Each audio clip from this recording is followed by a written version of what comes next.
Welcome to this video that's being produced by Orcas Recycling Services to make you more aware of how and why we recycle. I'm Jim Duffield, I'm the president of the board of directors, and I'm doing this video because we want you to be as aware, as educated about recycling here on the island as is possible. And as an incentive to go through the whole thing, at the end we have a benefit that we're going to offer to you free to help you recycle our newest separated item, which is glass. I'll get to that at the very end of the video. So let's start out by going over to what we call the Z-wall, and let's take a look at the containers. We'll start from left to right. Okay, this first bin is pretty self-explanatory. It's garbage, it's trash. And what goes in here especially is paper or plastic sacks, styrofoam, bubble wrap packing, and if you've shredded paper at home, bills, that sort of thing, and it's in a plastic or a paper sack, it goes in here. Please, not loose. No liquids go in here. This is for solid waste. Okay, I'm standing now in front of one of two bins that are dedicated to commingled recycling, or mixed recycling, whatever you want to call it. And you probably remember that about 20 years ago, pretty much regardless of where you were living, recycling was done by using plastic totes or containers of some sort. You put aluminum cans in one, you put glass in another, cardboard in another, and it got picked up and taken away to be recycled. Then we went to the next neatest thing, which was called commingled recycling. And that was where you could take everything and put it in one bin or one tote that came, and the collectors took it away, and then it went somewhere to be processed. The somewhere in our case is either in Woodinville or now in Seattle. And the recycled material goes into a container like this, but there's a potential problem. So we're going more to separating, not everything, but we're getting there.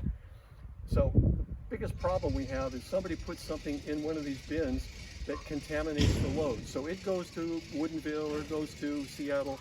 It's dumped on the floor there. Somebody looks at it and say, this is a contaminated load. And even though there's lots of good recyclable stuff in it, it gets pushed off into the landfill pile. And it doesn't do anybody any good that way. So we're going to show you some pictures of what this looks like in the bin. The big things that go in here that could be done differently are cardboard. If you put it in here, it probably will get recycled at the recycling center. But it may also go into the landfill.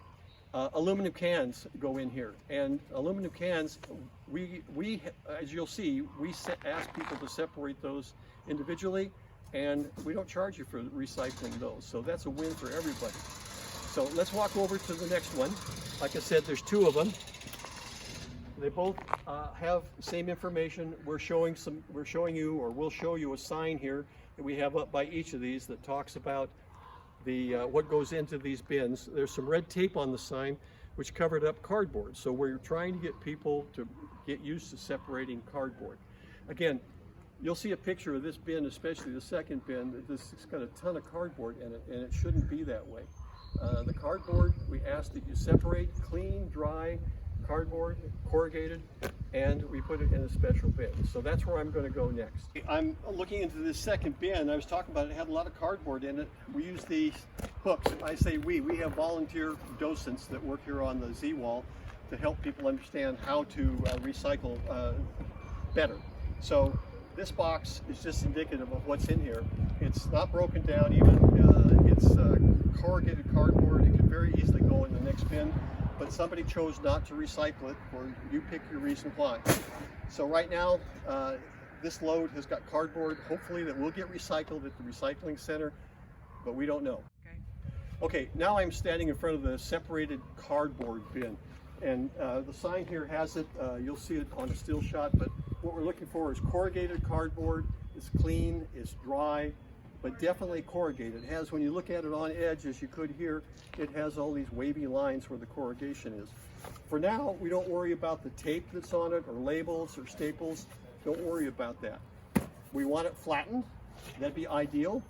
So it goes over here in the corrugated cardboard bin, and next year we will have our baler on site.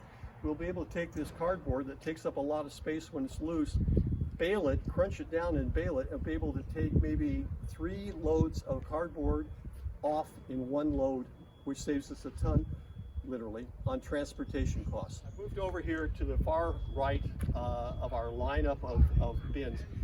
These 2 totes, 2 right now anyway, are used for recycling aluminum cans and soda cans. Don't put cat food cans in here. For some reason, they're not compatible with the recycling of these. You can recycle these for free. All you have to do is separate them, come over here and dump them in, and there's no cost to you. All of these things are commodities, and some of them have some value, have more value. Some have very little value. So, but aluminum cans have the greatest value, so we ask that you do that. These we can recycle and get something back out of. The ones that go into the co-mingled bins, we get nothing out of. So eventually when we have the baler, we'll be able to bale these and get them much, much more compact for shipping off the island. So let me tell you the last thing that we haven't really talked about yet is separating and recycling glass. Up until now, glass has gone into one of the 2 co-mingled bins, and that's the way we're still doing it right now. Our new glass crusher is here on site now, and we were learning how to use it in the month of August, and in September we'll be ready to dedicate it and make it open to the public so they can see what we have. Thank goodness for all the fundraising and the grants that have come up to us so that we have the money to do this. We're excited about it. Glass is a real win-win because glass has to be brought onto the island. It's in the stores and the restaurants, whatever it is. And with this glass crusher, we can crush glass down to grain of sand size. And we have already have talked with the contractors and the construction people on the island, and they will buy all of that we can produce. We don't make money on it, we just lose less money. As you know, everything has to be transported on the island and transported off the island, and that is a huge cost for us. Glass, we can get rid of here on the island in a smart way. So what we're going to do is, if you'll contact me at this address, this email address down here, I'll make arrangements for you to be able to pick up your own tote. It'll be dedicated. It'll have one of our Orcas Recycling Services stickers on it, and this will hold about 1/2 garbage can of glass. And the pricing of glass, like other recyclable stuff, is done by the garbage can, so this would be about 1/2. It's a good sturdy tote. You probably used these more than 20 years ago. We're going back to this style. So if you have any questions, if there's a docent out here working, they'll have an orange vest on like I do. Please ask them questions, interact with them. They can help you understand how to recycle better. And also, we go by the adage, if you don't know if it's recyclable or trash, put it in trash. That's always safe. Anyway, thank you very much for watching the video, and we'll see you at the Z-Wall.